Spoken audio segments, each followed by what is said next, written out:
Hi everybody, Blitzy Talks here.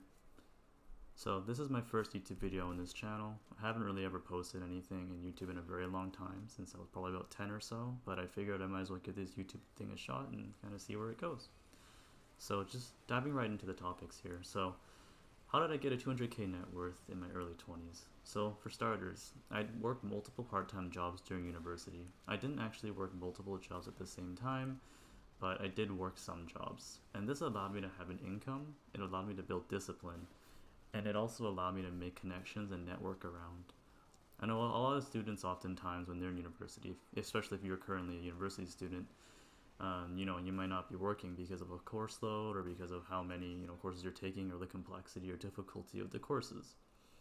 But from my opinion, I honestly don't regret doing that. And in my case, I did a full course load, and they're all fairly difficult math-heavy courses.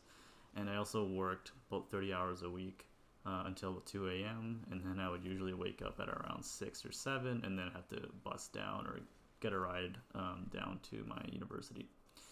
Granted, this wasn't really sustainable, but it really did help me build that grit. It helped me build the discipline and the income to kind of continue forward and contribute hugely and immensely to my current net worth. The next thing I want to talk about is extreme discipline. So I often get kind of made fun of, especially during my early university days, where I would never really go out and I never really spent on eating out as much or anything on myself for that matter. I wore like the really cheap t-shirts, or I just wear hand-me-down shirts and hand-me-down clothes to save money. I also cooked most of my meals at home. I chose to stay with my parents to save a lot of money, and both of these and all these decisions in general really helped get me to where I am today. I really encourage anybody, especially in your early 20s, to really hone down and build these habits early on. Frankly, you could be making 100k plus or even 200k, but if you really don't have the habits or the discipline down, you're really not going to get anywhere. The next thing I want to talk about is finding a similar goal-oriented partner. So I met my girlfriend back in university, although now she is my fiance. I met her early, around I think around 20 years old, 19 years old, I believe. And she at the time had very similar kind of goals and ambitions as me. We both really wanted to have kids. Well, we both wanted to have a home early on, and we both wanted to semi-retire early. And so because we were on the same page, she didn't have much of a finance background as much as I did, but we both had same goals. So we both strive together and work together to find sort of any common ground we could meet on and do things. Granted, we didn't really restrict ourselves. She's a big foodie. She loves going out, and I know a lot of people are like that. And I'm quite the opposite. I'm more of an introvert in that sense. So we kind of tried to compromise in certain areas. For instance, we would cook meals at home or have home dates, and occasionally we'd go out once a week to try a new restaurant or something. And this was a really, really big way in helping us save money, as well as exploring and not totally wasting our 20s just being cooped up inside all the time, not doing anything. The other thing I want to talk about now is getting a property. So I want to specify that getting a property in the sense that if it's only right for you. I know there's a lot of arguments going back and forth, and one argument goes that you are paying for housing and eventually you're going to own it in the form of equity, whereas if you're renting you won't. But the other argument as well is housing really is expensive. The saying, the mortgage is the absolute minimum you'll pay, whereas the rent is the absolute maximum you'll pay for the most part. And in some contexts that is usually true.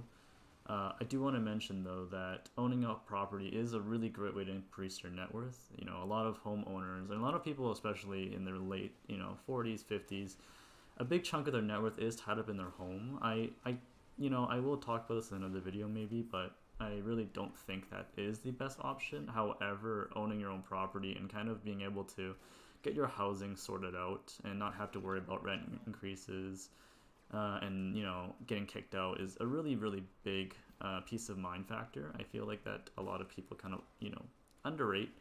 I do also know that it can be very expensive, and as long as you run the numbers, and I really mean run the numbers in the sense that I maybe 10 or 20 or so different sheets and just simulated different scenarios of what if I lost my job, what if my partner lost my job, or what if we both lost our jobs, or what if something happened to the home, and how would we handle these situations.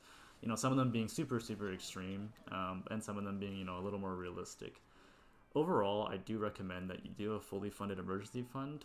3 to 6 months is what they usually recommend. I personally am more conservative. I usually go 8 to 12 months, and I may try everything pat down, a 20% down payment, and anything else that would basically make home ownership a lot easier, as well as a little bit of house hacking too for the first 3 to 5 years to really solidify my partner and I's position in the housing market, as well as making sure that we're more financially sound before we kind of move out. The next thing I want to talk about is developing a key skill and honing it continuously. So during university, I never really knew what to do, and I honestly wasn't really sure what I was good at. So the best thing I could do was just try everything that I could. So I joined different clubs, I tried different case competitions. Granted, I wish I had done more for other purposes I'll go into later on in a different video probably, but I really focused on a bunch of different random things, and what I found out was that I was pretty good at presentation skills as well as analysis. So I really made sure to hone in on those things. So for instance, I really practiced like Excel, for instance. Again, it gets a lot of bad rep in the sense that's not the best application, and I kind of agree. But it's widely used, so I highly recommend learning whatever is widely used and really being the best at it. As well, I also kind of branched off into things like Python, into VBA. And I really branched off into personal finance as well, and that's part of what inspired this channel too.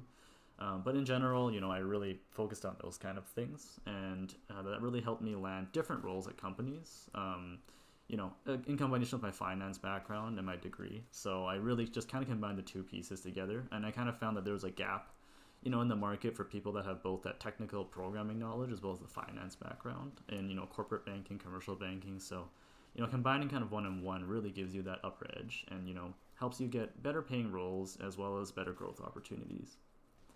So the next thing kind of ties into the previous point is taking risks and trying new things.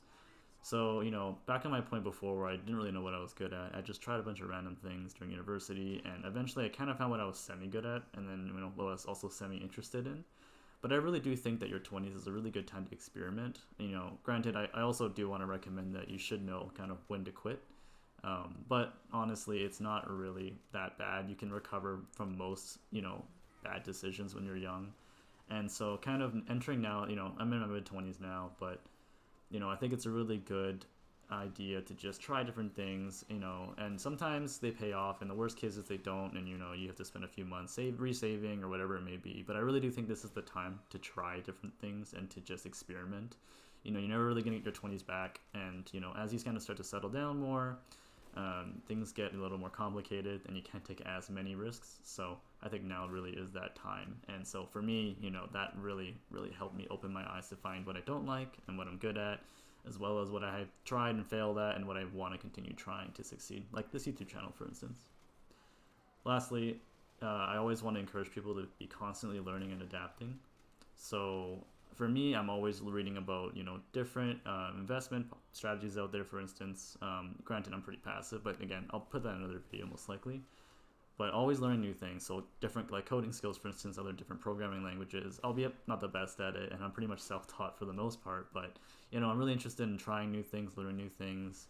Asking questions is a really big thing that I always do at work, and that's really helped me open my doors, as well as kind of in a sense for both growth and in terms of pay. But it really helps me kind of hone in on different skills, different interests, and really just understand what works best for me in my life and my career goals.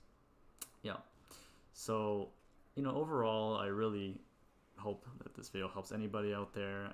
A lot of these videos I'm probably gonna make going forward are pretty casual. I don't really run by like a crazy specific script, but please let me know what you guys think, and it'd be great to see you guys next time. Thanks.